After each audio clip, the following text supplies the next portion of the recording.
Hey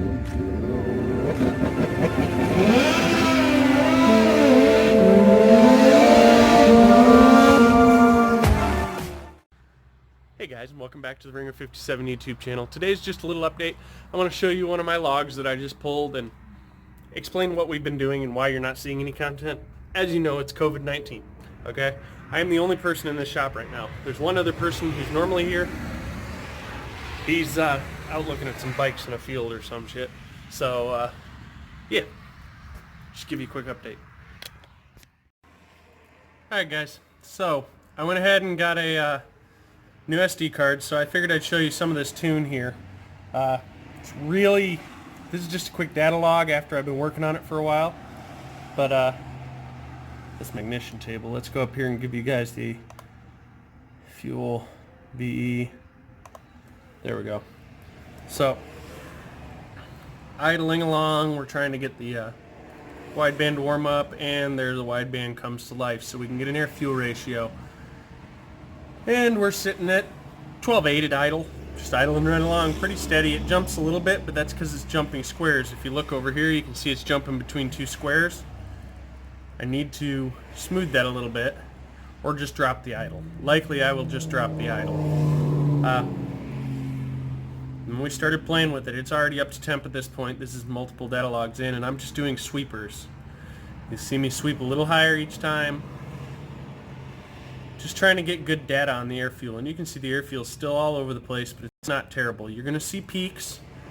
These peaks are when the throttle closes. You can see throttle blades closed. It peaked, obviously. That's going to happen. It's going to go a little lean when the freaking throttle's closed, because that's what I want it to do. But we are rich still. Right here we're at 11.6. A little stumbly, not great. We run up, peak. You can see this is the climb, okay? And we're rich, but not horrid rich. I'm not an expert at this, and I'm not doing this with load. This is all free rev, and then I go out and do pulls with the best I can get, holding a laptop on my lap. I need to get my Bluetooth working so I can have that. But we kept pulling a little higher and a little higher. I repeated that one sweep about 3 times because there was a breakup in it. Alright. So, kept hitting the same cells. I have edited those cells now.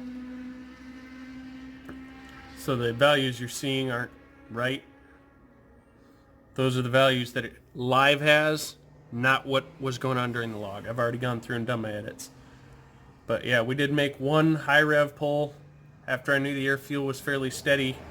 Rich. I was comfortable revving it out, and I revved it out to 9,495 RPM, and she ripped right to it. It was, I believe, 1.18 seconds to get there, and that was most of the time under 20% throttle. So, pretty happy with that. I've made some edits now. We're going to see if it smooths out. Like I said, free rev tuning isn't going to gain me a lot. It really isn't. It needs load, and I can't do load without a dyno. So we're just trying to get it close and running decent, but rich. And then my ignition table is fairly mild right now.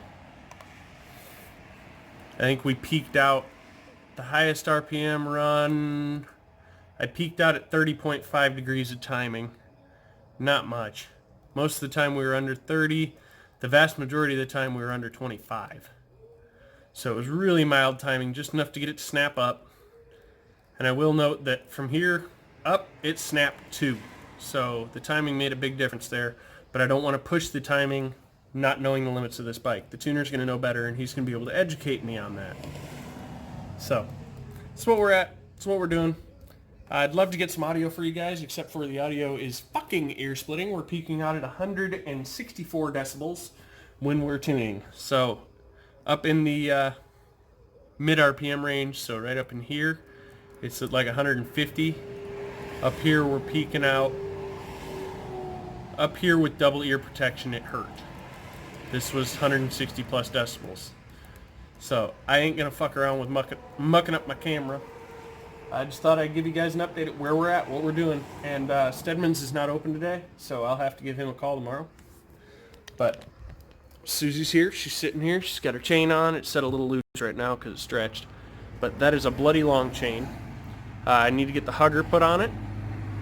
Of course, the data cord's out. And I haven't tested the air shifter since I put a chain on it. I would love to today, but it's been raining. It's a little wet out, so I'm avoiding riding because the one rip I did take, I did a 200-foot freaking rolling burnout at 10% throttle. So, hope you guys have enjoyed the video. Hopefully the weather gets better. Tomorrow, Wednesday, I got to go back to work as of right now, so tomorrow's my one shot. Hopefully it's not raining and we can get out here and do a little rolling tests and see what happens and maybe get the air shifter tested. Now the downside to that is this shop only has 80 psi air pressure. I need 120 to 140 in that tank to be able to make all the shifts and to make them in a reasonable amount of time. So, it is what it is, guys. Thanks for watching.